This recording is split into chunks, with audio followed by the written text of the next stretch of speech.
나는 전능하신 아버지 하나님, 천지의 창조주를 믿습니다. 나는 그의 유일하신 아들, 우리 주 예수 그리스도를 믿습니다. 그는 성령으로 잉태되어 동정녀 마리아에게서 나시고 본디오 빌라도에게 고난을 받아 십자가에 못 박혀 죽으시고 장사된 지 사흘 만에 죽은 자 가운데서 다시 살아나셨으며 하늘에 오르시어 전능하신 아버지 하나님 우편에 앉아 계시다가 거기로부터 살아있는 자와 죽은 자를 심판하러 오십니다. 나는 성령을 믿으며 거룩한 공교회와 성도의 교제와 죄를 용서받는 것과 몸의 부활과 영생을 믿습니다. 아멘.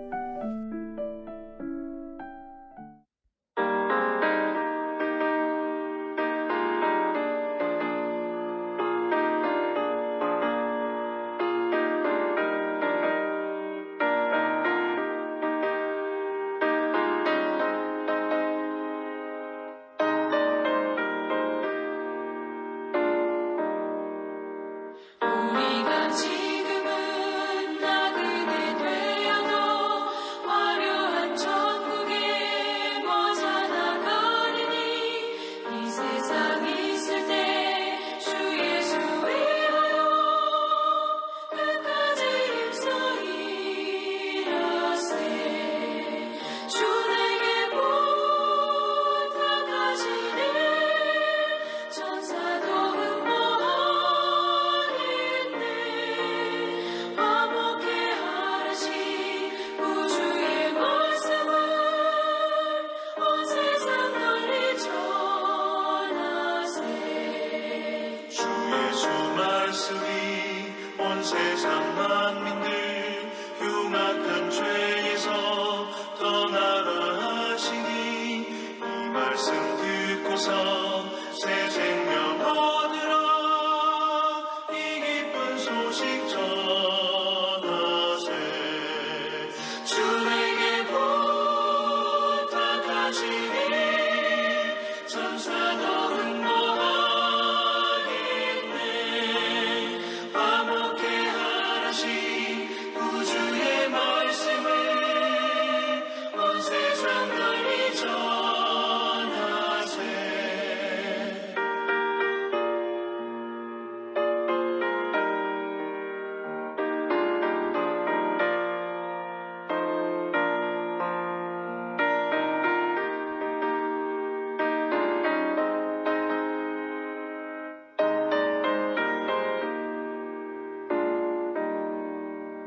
영생의 복락과 천국의 갈 길을 만 백성 알도록 나가서 전하세.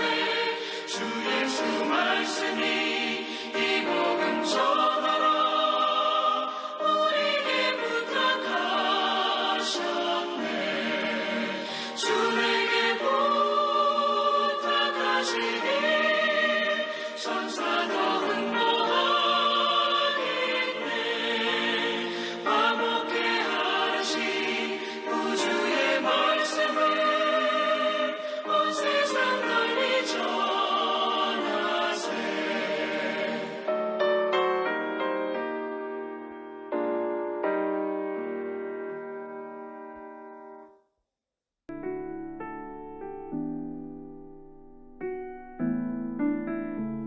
오늘 하나님께서 우리에게 주신 말씀은 로마서 13장 11절에서 14절입니다.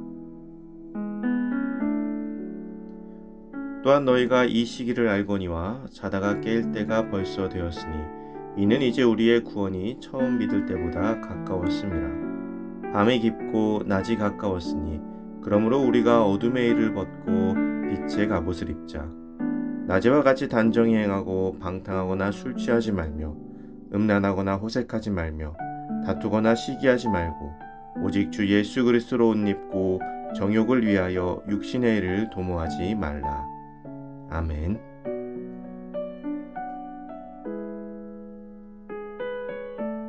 절망의 희망을 이라는 제목으로 오늘 말씀 나누겠습니다. 데살로니가 후서 2장에 보면 종말의 때에 대해서 이렇게 이야기하고 있습니다. 누가 어떻게 하여도 너희가 미혹되지 말라. 먼저 배교하는 일이 있고 저 불법의 사람 곧 멸망의 아들이 나타나기 전에는 그날이 이르지 아니하리니 그는 대적하는 자라 신이라고 불리는 모든 것과 숭배함을 받는 것에 대항하여 그 위에 자기를 높이고 하나님의 성전에 앉아 자기를 하나님이라고 내세우느니라. 배교와 불법이 일어나고 대적하는 자가 스스로를 높이는 일이 일어나게 될 것이라고 성경은 말하고 있습니다. 안타까운 일이지만 마치 지금의 현실을 보는 것 같은 기분이 드는 것은 저 혼자만의 착각은 아닐 것입니다. 바울은 종말의 신앙으로 성도들을 무장시키기 위해 부단히 노력하였습니다. 극단적인 종말 사상에 물들어 현실을 외면하는 성도들에게 올바른 종말의 준비를 시키고 주의 재림이 임박했음을 가르치는 동시에 주의 재림을 기다리는 가운데 현실 생활에도 최선을 다할 것을 당부하였습니다. 오늘 본문을 통하여서 우리가 살고 있는 이 시기가 어떤 때인지 그리고 우리가 어떤 자세로 살아야 되는지 묵상하는 아침이 되기를 소망합니다. 우선 이 시기는 우리 믿는 자들이 자다가 지체 없이 깨어나야 하는 긴박한 때입니다. 이전보다 더욱 말세가 가까워진 시기입니다. 따라서 더 이상 주저하거나 지체할 여유 없이 죄의 잠, 영적인 잠에서 깨어나야 함을 바울은 강조하고 있습니다. 우리 그리스도인들은 예수 그리스도의 재림을 기다리는 자들이죠. 그런데 사실 그에 관해서는 잘 알지도 못하고 관심도 별로 없는 것이 사실입니다. 오시면 오시나 보다, 언젠가는 오시겠지만 지금은 아닐 거야 라고 생각하며 살아가죠. 그러다 그때는 언제가 될지 아무도 모릅니다. 임박할지 더욱 늦어질지 모른다는 것입니다. 그래서 우리는 항상 준비하고 있어야만 합니다. 고등학교 때 아주 특이한 선생님이 계셨습니다. 지구과학 담당 선생님이셨는데 이 선생님은 교실에 들어오시면 바로 전 시간에 배운 것들을 물어보십니다. 한 명씩 잡고 물어보시는데 틀릴 때마다 아주 강력한 손가락 딱밤을 맞아야 했습니다. 그리고 대부분의 아이들이 그 손가락을 피해갈 수가 없었습니다. 그런데 모든 아이들에게 물어보시는 것은 아니었고요. 딱 2줄만 물어봅니다. 어떤 분단이 걸릴지 알 수 없는 거죠. 그런데 가끔은 2분단이 끝나서 안심하고 있을 때 갑자기 몇 분단을 더 돌기 시작하십니다. 워낙 갑작스러운 질문에 대부분의 아이들은 이마가 빨개진 채 수업을 들어야 했습니다. 방심하고 있으면 바로 딱밤이었습니다. 예수 그리스도의 오심도 마찬가지입니다. 방심하고 있으면 딱밤입니다. 언제가 될지 알 수 없기 때문입니다. 그래서 사도 바울은 항상 준비하고 있어야 된다고 가르치고 있는 것입니다. 그러면 어떤 준비를 해야 하는 것일까요? 우리는 어둠의 일을 버려야 됩니다. 단정히 행하고 방탕하거나 술 취하지 말며 음란하거나 호색하지 말며 다투거나 시기하지 말라고 말합니다.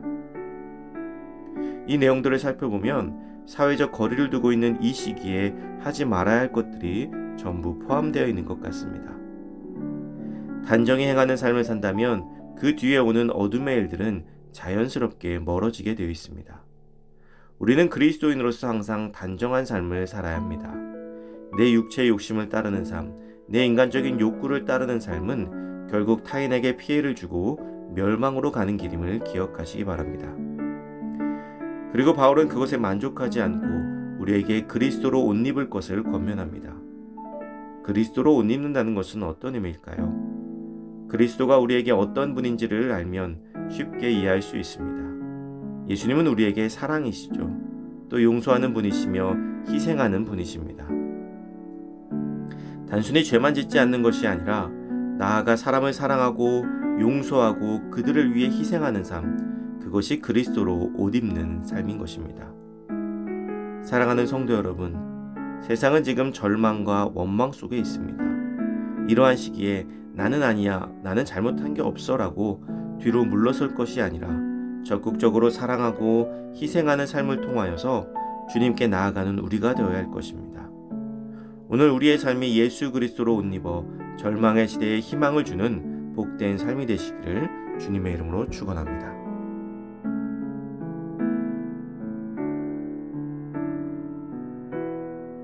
이 시간 주어진 기도 제목을 놓고 기도하고 또 각자의 기도 제목을 가지고 기도하도록 하겠습니다.